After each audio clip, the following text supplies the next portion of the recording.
जी कैफ 7 आज के लेक्चर का आगाज करते हैं।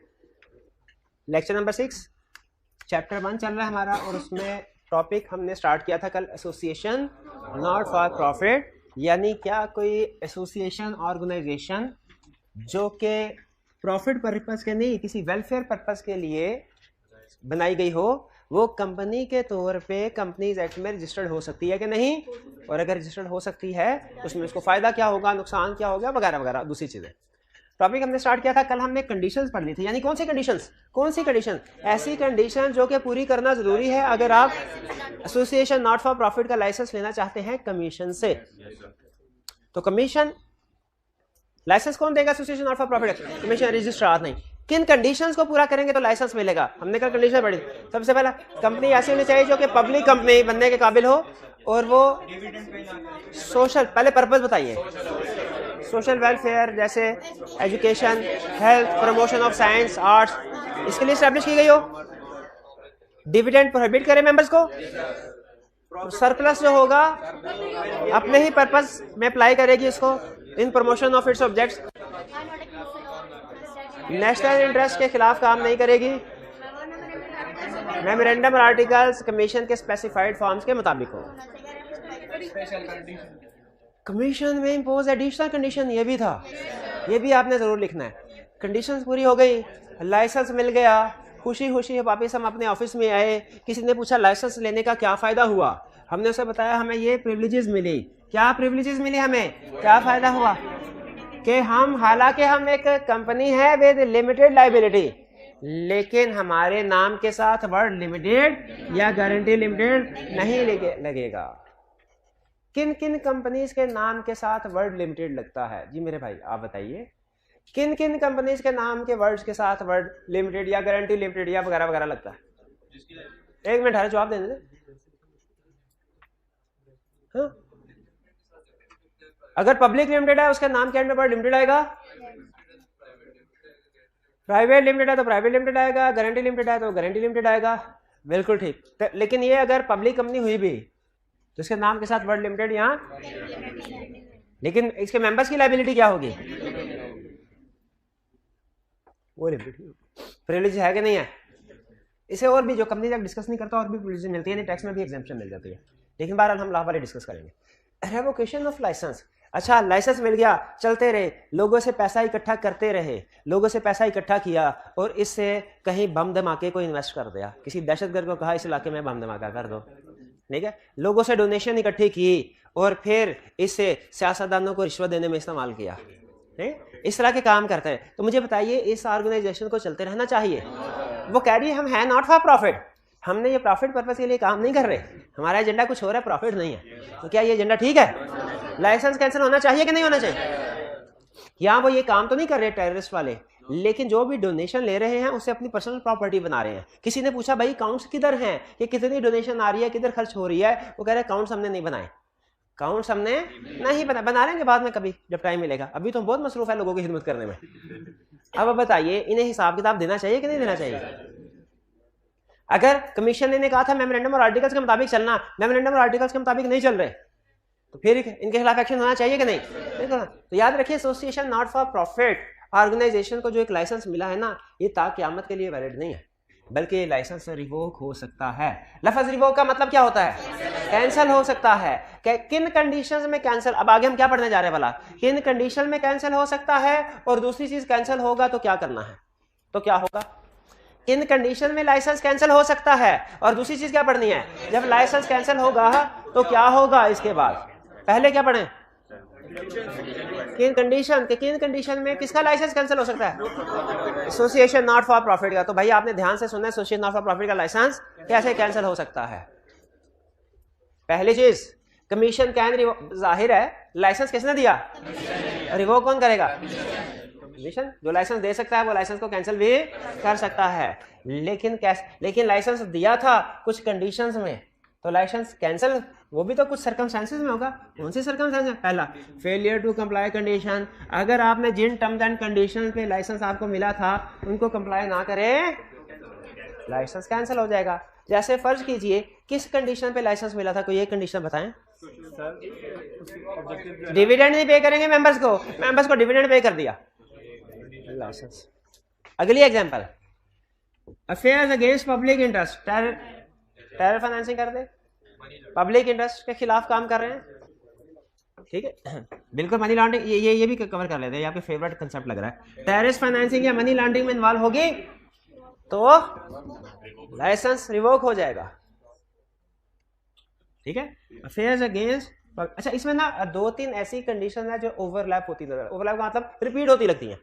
मुझे लगता है ये जैसे यहाँ पे एक थी, कौन सी थी, नेशनल इंटरेस्ट वाली, हाँ ये फेयर अगेंस्ट पब्लिक इंटरेस्ट भी वही है और नेशनल इंटरेस्ट ऑफ पाकिस्तान भी तो वही है, पब्लिक का इंटरेस्ट, हाँ बिल्कुल बिल्कुल कंडीशन के अंदर भी यही बात आ रही। तो अगर कंडीशन को वायलेट कर रहे हैं तो लाइसेंस भी रिवोक हो रहा है, ठीक है। एक्टेड अगेंस्ट, लॉ के अगेंस्ट में एक्ट किया या नेशनल इंटरेस्ट के अगेंस्ट एक्ट किया, लाइसेंस कैंसिल, क्योंकि कंडीशन में आपने वादा किया था कि पाकिस्तान के नेशनल इंटरेस्ट के खिलाफ नहीं चलेंगे। और कौन सा कह रहे हैं, 3 और 7 में चल, अच्छा 3 और 7 में फर्क है, 3 और 7 में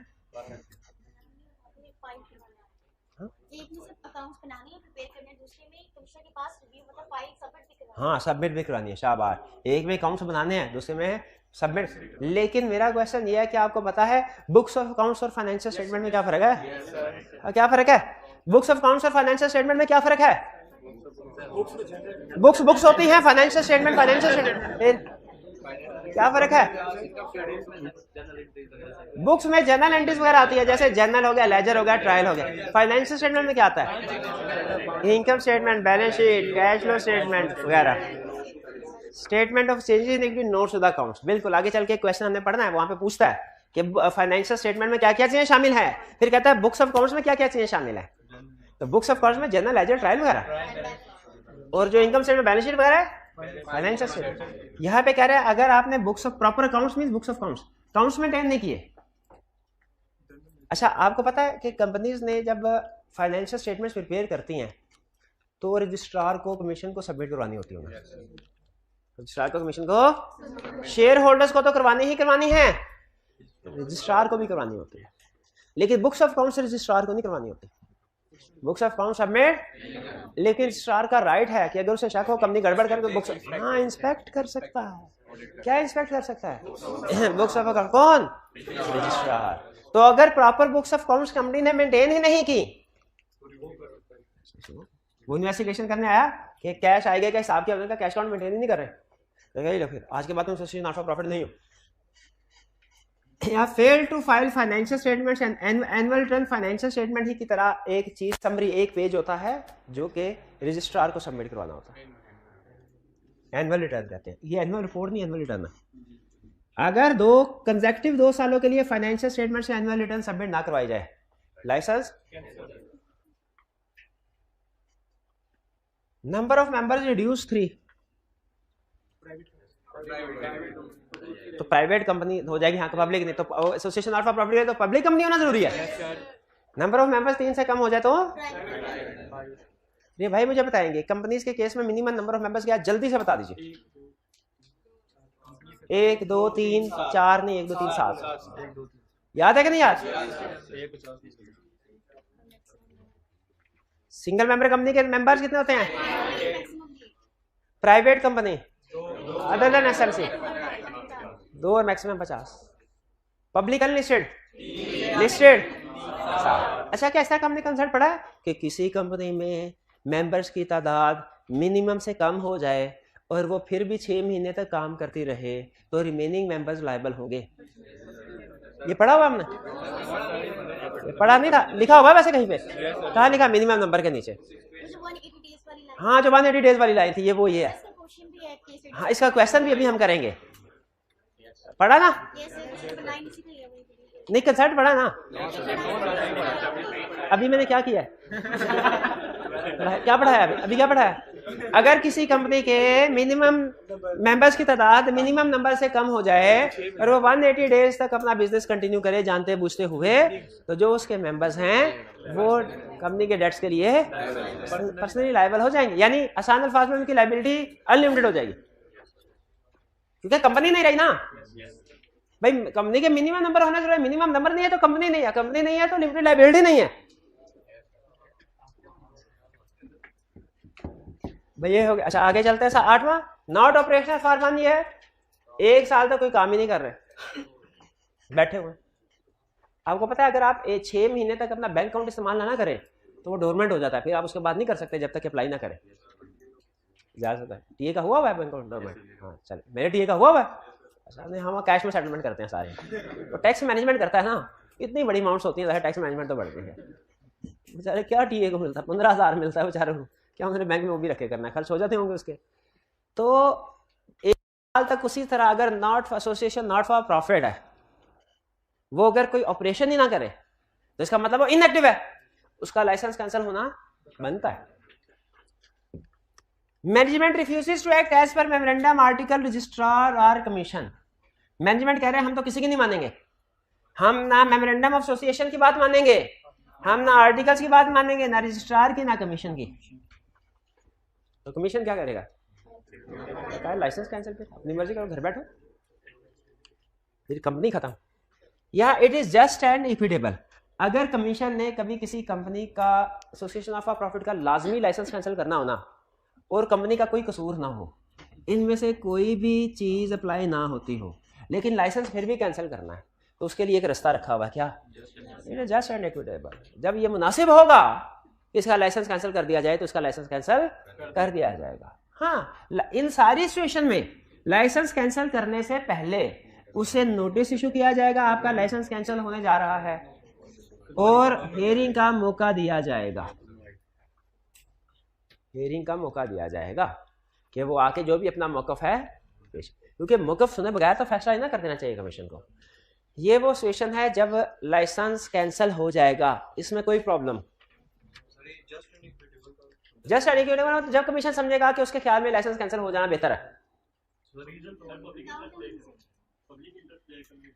हाँ, पब्लिक इंटरेस्ट देख के भी कह सकता है, अपना पर्सनल इंटरेस्ट देख के भी कह सकता है। पर्सनल इंटरेस्ट से मुराद ये कि जो जो उन्हें लगेगा मुनासिब। बॉस बॉस है, बॉस इज ऑलवेज राइट, ठीक है। उन्हें कहा कैंसिल करना है लाइसेंस तो करना है। ये जस्ट एंड इक्विटेबल का रास्ता उसके लिए खोला हुआ है कि अगर कंपनी का कोई इनमें से कोई कसूर भी नहीं है, लेकिन फिर भी उसका लाइसेंस कैंसिल करना है, तो जस्ट एंड इक्विटेबल का है कि लाइसेंस कैंसिल कर दिया जाए। नोटिस एंड हियरिंग वाला सिर्फ जस्ट एंड इक्विटेबल के लिए है कि सबके लिए? सबके लिए।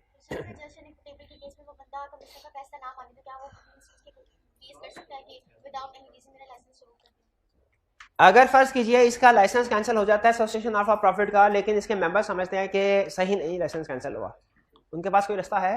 यस है। चीफ मिनिस्टर के पास नहीं जा सकते, चीफ मिनिस्टर कोर्ट में जा सकते हैं। कौन सी कोर्ट?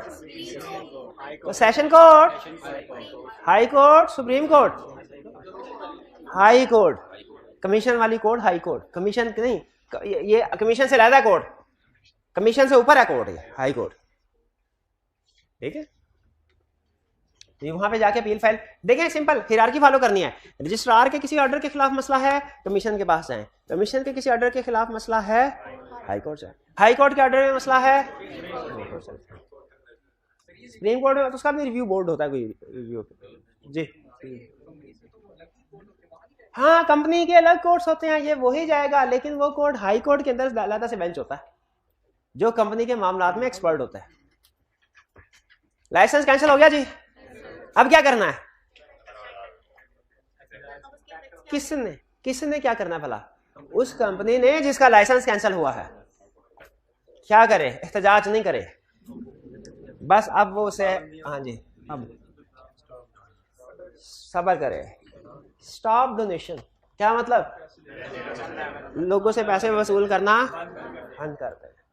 स्टॉप ऑपरेशंस, उन पैसों को खर्च करना भी अपने ऑपरेशन पे खर्च करते हैं। कभी कोई सेमिनार कंडक्ट करवा लिया, कभी कोई इफ्तारी करवा दी, इस तरह के कामों में खर्च करते थे, तो अब इस तरह के कामों में खर्च नहीं करना।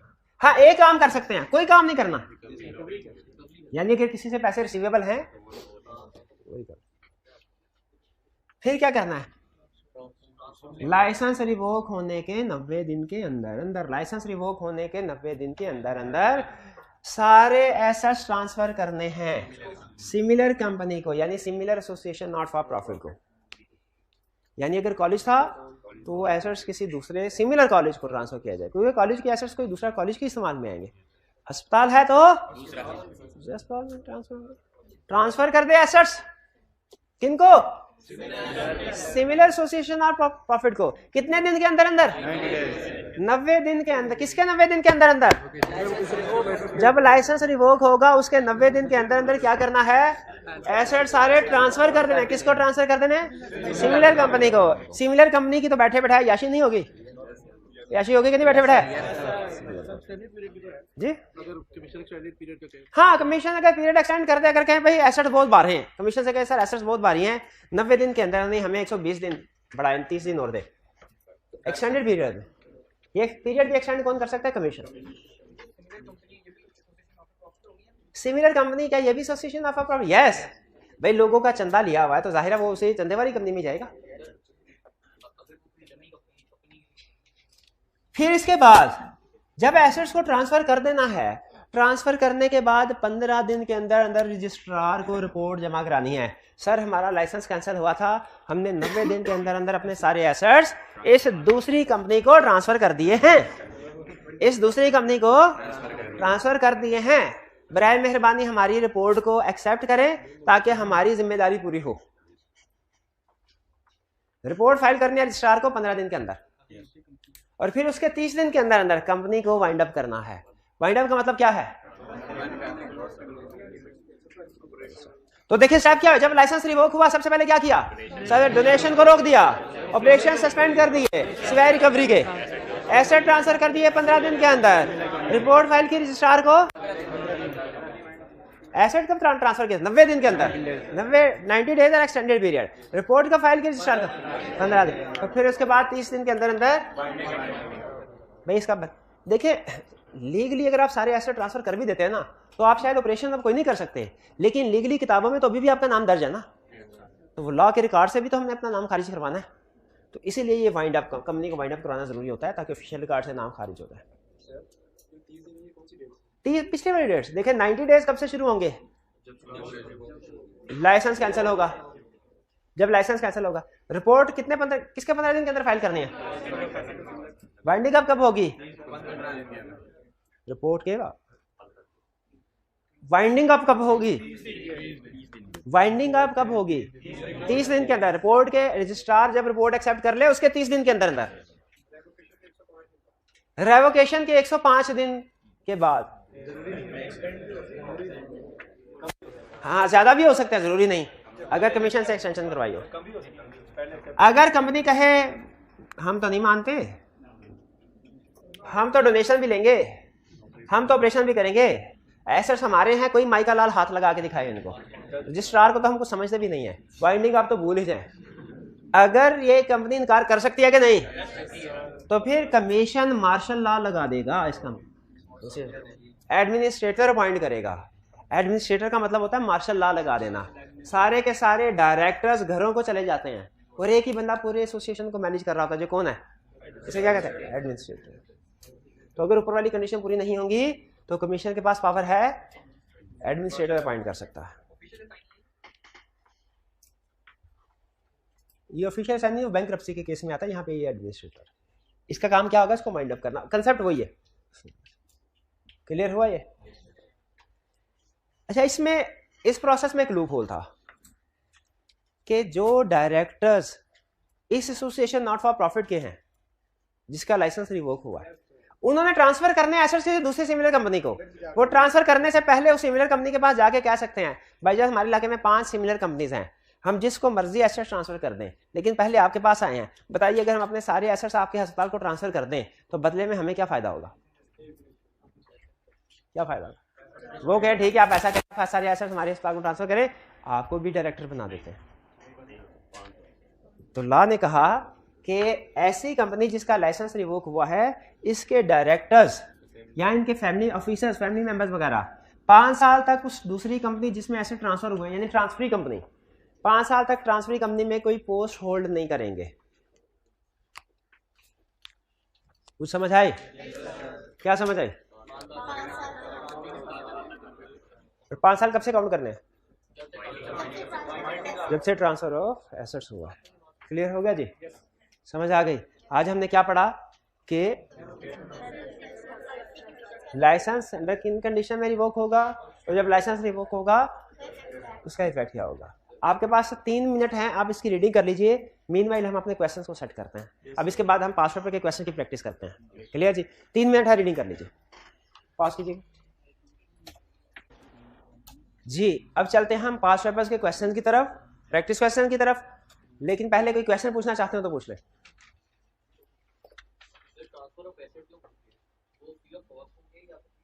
ट्रांसफर ऑफ एसेट्स जो होंगे वो फ्री ऑफ कॉस्ट होंगे, या जो जिस कंपनी को ट्रांसफर किए जा रहे हैं उससे कुछ पैसे लिए जाएंगे, वो फ्री ऑफ कॉस्ट होंगे, क्योंकि जिसने पैसे देने थे वो कंपनी ही खत्म हो रही है। और वैसे भी उन्होंने कौन सा अपने पल्ले से खरीदे थे, तो लोगों का चंदा ही था, डोनेशन था, वो समझा जाएगा कि इस अस्पताल को नहीं उस अस्पताल को दे दिया चंदा। और कोई क्वेश्चन? वो जो डायरेक्टर्स थे, जो पाबंदी थी कि 5 साल तक ट्रांसफरी कंपनी में डायरेक्टर नहीं, वो ट्रांसफरी कंपनी के लिए पाबंदी है कि हर कंपनी के लिए? सिर्फ ट्रांसफरी कंपनी। जिस कंपनी में ऐसे ट्रांसफर किए हैं उनमें डायरेक्टर या ऑफिसर नहीं बन सकते 5 साल तक। इसके अलावा किसी और जगह बनना चाहें बन सकते हैं। जी जी, ट्रांसफरी की एसोसिएटेड में भी हो सकते हैं, लाने सिर्फ ट्रांसफरी कंपनी को कास्ट में नहीं होना। नहीं, ट्रांसफर कंपनी में एक डायरेक्टर के अलावा कोई ऑफिसर की पोस्ट भी नहीं हासिल कर सकते। जे डायरेक्टर 5 साल तक बेरोजगार हो जाए तो ये उसने टेररिस्ट फाइनेंसिंग से पहले सोचना था, ये उसने मनी लॉन्ड्रिंग करते हुए सोचना था, ये उसने नेशनल लॉ के अगेंस्ट काम करते हुए सोचना था, ये जिस वक्त तो सोया पड़ा था फाइनेंशियल स्टेटमेंट 2 साल तक नहीं बनाई उस वक्त सोचना था, जिस वक्त तो पूरा साल घर बैठ के सैलरी लेता रहा, ऑपरेशनल नहीं किया उसने नॉट फॉर प्रॉफिट ऑर्गेनाइजेशन को, उस वक्त सोचना था। अब सोचने का टाइम नहीं है, अब वो बेरोजगार रहेगा। लेकिन लाजमी नहीं है, वो हो सकता है किसी दूसरी कंपनी में जॉब कर ले। जो 5 साल की पाबंदी है वो सिर्फ ट्रांसफरी कंपनी के लिए है, बाकी सारी कंपनी के लिए तो नहीं है। चलें क्वेश्चन तैयार हैं? किताबें बंद कर दें, देखते हैं कितना लाभ आपने पढ़ा सीखा। बहुत पढ़ लिया आपने, बस किताबें बंद करें, अब आपने अप्लाई करना।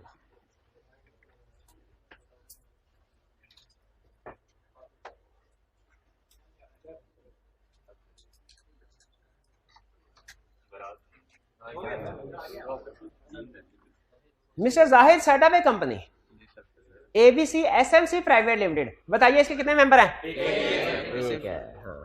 And owns 100% shares of it. Wholly owned subsidiary नहीं है, इसलिए कि मिस्टर जाहिद खुद कोई कंपनी नहीं है, वो तो कंपनी की होगी या सब्सिडरी वाले। शाबाश, लेकिन कोई नहीं, दिमाग लड़ाते जाए, कंसेप्ट ठीक हो गया। Companies goes into liquidation with assets amounting ₹8 million and liabilities amounting ₹10 million. Company liquidation का मतलब क्या होता है? वाइंड अप, बैंकरप्ट हो जाना। अब एसेट्स कितने हैं?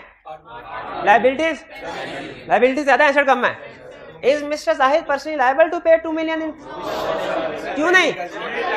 सेपरेट लीगल स्टेटस या उससे भी ज्यादा, वैसे एक और भी कंसेप्ट बोला जाए, लिमिटेड लायबिलिटी, दोनों ठीक है।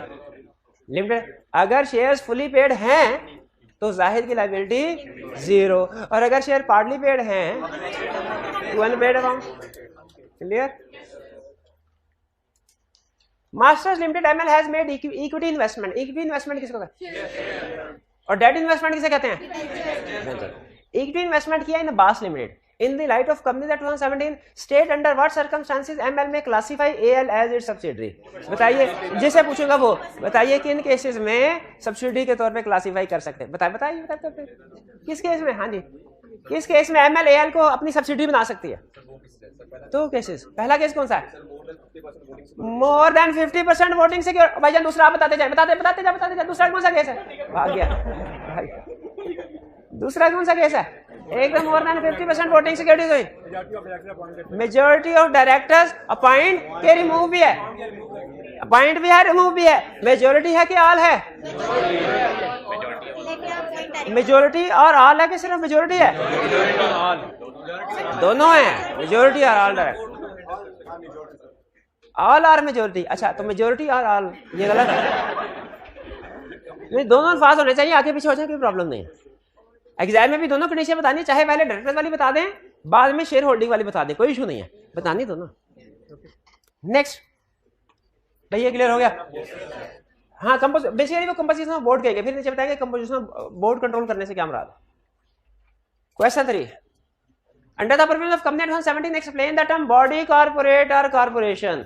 Body, शाबाश शाबाश शाबाश। आप बताइए, बॉडी कॉर्पोरेट और बॉडी कॉर्पोरेशन में टोटल 5 पॉइंट थे, 3 थे, कौन सी चीजें बॉडी कॉर्पोरेट हैं? 2 थे, एक्सेप्शन। बताइए बॉडी कॉर्पोरेट, कंपनी इनकॉर्पोरेट हो in Pakistan under company law, company incorporate हो under Pakistan under any other statute, company incorporated हो आउटसाइड पाकिस्तान, और एक्सेप्शन में कोऑपरेटिव सोसाइटी ही बॉडी। आगे चले, लंबा चढ़ा। Mention the status of following organisation, that is whether company, body corporate, both और none. Orange Limited is a company incorporated in Pakistan and is operating branch office around the globe.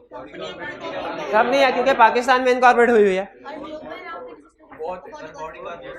हाँ, दूसरी दुनिया नहीं, दुनिया के दूसरे हिस्सों में उसके ब्रांच ऑफिस है, तो वो उन मुल्कों के हिसाब से जहाँ पे ब्रांच ऑफिस है उनके लिहाज से वो बॉडी कॉर्पोरेट होगी, उनके लिहाज से वो फॉरेन कंपनी होगी।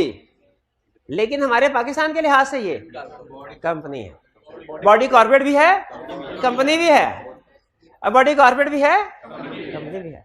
एक clear, one clear. Second, Origin Limited is a company incorporated in USA and is operating a branch office in Pakistan. Body corporate है, कंपनी हाँ फॉरेन कंपनी है, फॉरेन कंपनी, बॉडी कॉर्पोरेट भी है, foreign company में company नहीं है।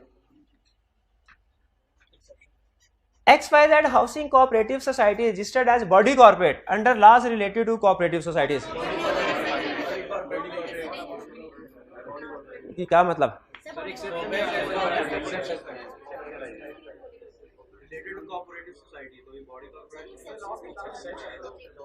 अच्छा, ये बॉडी कॉर्पोरेट नहीं है?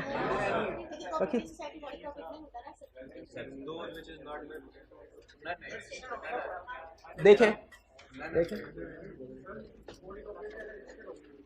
registered as body corporate under laws related to cooperative society.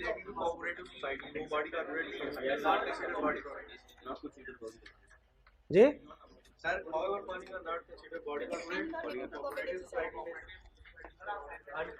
मैं असाइनमेंट करके आया हूँ।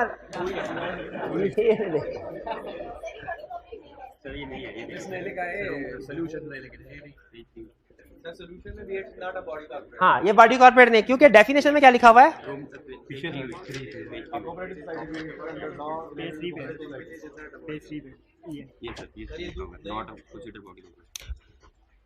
कॉर्पोरेट तो क्लियर एक्सेप्शन दी हुई है, उसने क्लियर एक्सेप्शन दी हुई है, आपने कंफ्यूज कर दिया मुझे। बॉडी कॉर्पोरेट नहीं, ऐसे में कोऑपरेटिव सोसाइटी को उसने क्लियरली एक्सेप्शन दे दिया है, तो कोऑपरेटिव सोसाइटी इसकी exception. For origin incorporation company incorporated in USA and is operating A branch office in Pakistan, body corporate है। आगे, the concern minister of federal government notified that origin corporation not be considered a body corporate. ये वही exception federal government वाली, ये वाली exception थी cooperative society वाली, ये वाली एक्सेप्शन थी, ये कौन सी एक्सेप्शन? फेडरल गवर्नमेंट वाले। क्योंकि उसने क्या दिया नहीं, Orange Company Incorporation is a company incorporated in USA and is operating a branch office, a place of business in Pakistan. Body corporate है और फॉरेन कंपनी भी है, कंपनी नहीं है। ठीक है, पढ़ के आए हो कि नहीं? ये वाला ए बताना क्या है इसमें? टाइप ऑफ कंपनी, इसमें भी type of company. The securities of Agro Fertilizer Limited are allowed to be traded on Pakistan Stock Exchange. That is, people can buy and sell those securities using the mechanism provided by PSX. What is this type of company? Public listed company. शाबाश। B. Pak Arab Refinery Company Limited, a joint venture between Government of Pakistan and Emirate of Abu Dhabi, was incorporated as a public limited company in 1974. Public limited company. The government of Pakistan holds 60% of the shareholding, while 40% shares are held by Emirates of Abu Dhabi. What is the type of this company? Public sector company. Foreign company तो नहीं है। C. XYZ Limited is a public company registered under Companies Act 2017 and also listed on Pakistan Stock Exchange. The government has no direct or indirect investment in this company. What is simple? ये list public listed company है. क्या कोई private company कभी listed हो सकती है? नहीं हो सकती कभी, सिर्फ पब्लिक हो सकती है.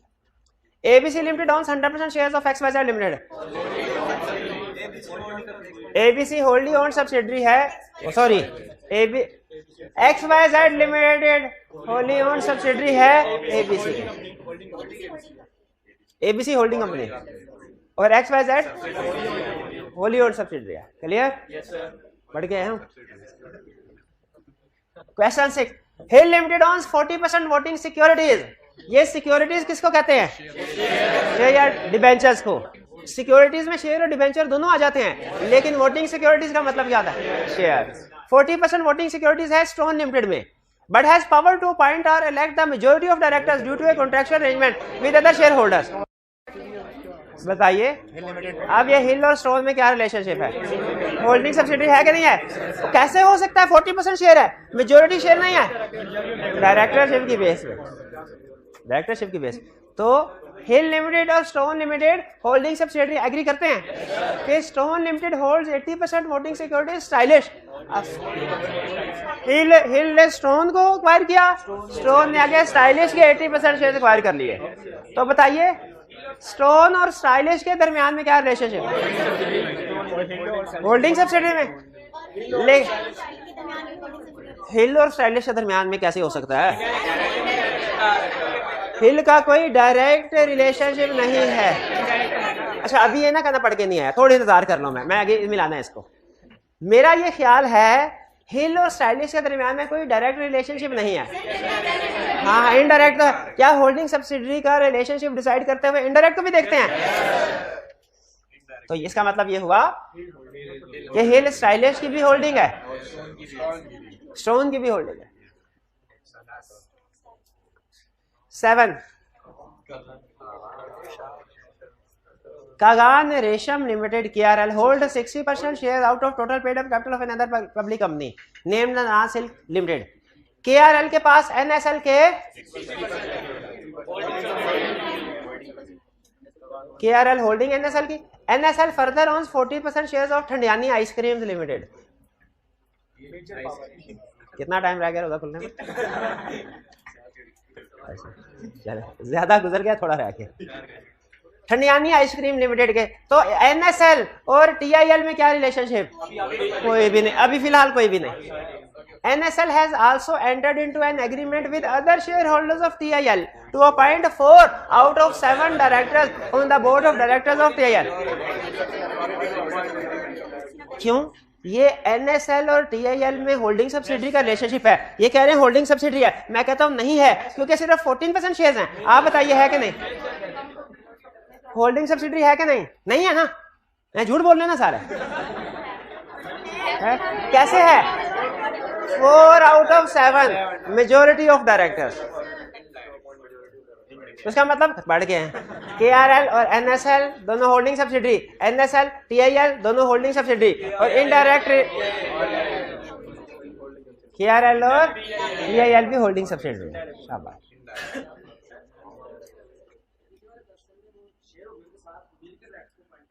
नहीं शेयर होल्डर के साथ मिलकर डायरेक्टर को बाइंड नहीं कर रहा. उसने कहा शेयर होल्डर के साथ उसने एग्रीमेंट किया दूसरों के साथ कि हमारी चाहे शेयर होल्डिंग कम है, लेकिन 7 में से 4 डायरेक्टर्स हम अपॉइंट करेंगे. बाकी शेयर होल्डर ने कहा ठीक है कर ले. करेगा वो अकेला खुद ही, दूसरे शेयर होल्डर से उसने कंसेंट लिया. Mount Everest limited is a company limited by share. It has issued 1 million share with nominal value face जिसको ऊपर से of ₹100 each. Company goes bankrupt in 2019. Is Mr. D, a person holding 125,000 shares, liable to pay any debt of company in following cases? मुझे बताइए इस case में mister D member है, उसकी liability क्या है? Up to the unpaid amount of shares if any.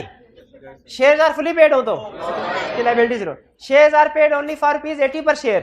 Remaining amount is. तो इससे टोटल कितने पैसे देने हैं?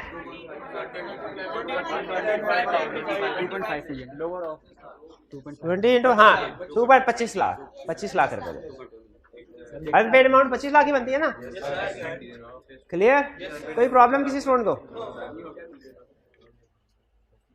Rahil and his father Rashid are only members in RR Private Limited. Upon death of Rashid, all the estate including shares in RR Private Limited were transferred to Rahil, being the only heir on 25 अप्रैल 2020. राहिल यानी एक ही वाली वारिस था उसका बेटा राहिल, तो सारे उसके share वगैरह। Rahil carried on business alone till 14 December 2020 when he transferred some of the shares to two of his family members. What are the legal consequences of this situation? ये वही minimum number of member, private company है, minimum members 2 होने चाहिए, death हुई तो एक। अब decide ये करना है कि क्या जो बाकी बच गया था राहिल वो कंपनी के डेट्स के लिए पर्सनली लायबल है कि नहीं। ये डिपेंड करता है 180 दिन गुजरे कि नहीं। डेथ कब हुई?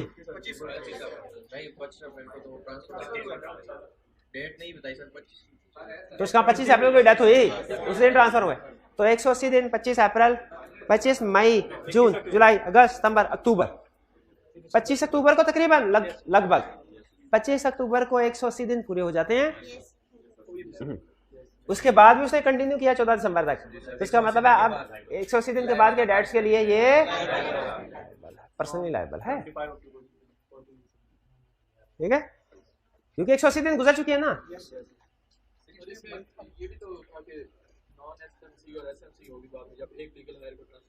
वो एसएमसी का केस था, ये एसएमसी का केस नहीं, प्राइवेट कंपनी का केस है। वो ये सिंगल मेंबर कंपनी का कंसेप्ट नहीं है, क्योंकि टाइप ऑफ कंपनी कौन सी है?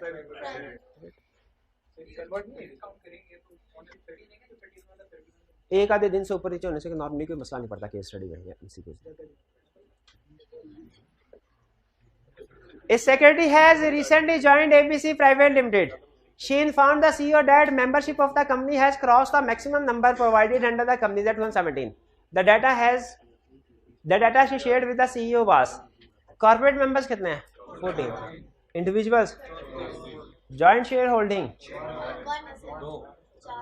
total 52 हो गए, तो मेंबर्स की तादाद 50 से एक्सीड होगी, तो उसे पब्लिक कंपनी में कन्वर्ट कराना चाहिए। Under the relevant provisions just the course of action.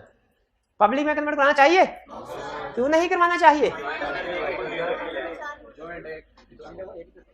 हाँ जी, जॉइंट को एक कंसीडर करना है हमने, तो टोटल से 4 किए, टोटल 49 हो जाएंगे। 50 से कम है बस। चले ये Alfalah not association not for profit का फिर नेक्स्ट लेक्चर में कर लेंगे। चले आपने फिर ये क्वेश्चन घर से करके आने हैं, एसोसिएशन नॉट फॉर प्रॉफिट वाले। ठीक है, पहले वाले हमने कर लिया, जो आज लर्निंग ऑब्जेक्टिव कंप्लीट किया इसके क्वेश्चन करके आइएगा। नेक्स्ट लेक्चर के स्टार्ट में पहले क्वेश्चन करेंगे, फिर कंसेप्ट की तरफ जाएंगे। अल्लाह हाफिज। आज का लेक्चर यहाँ पे खत्म करते हैं। अल्लाह हाफिज।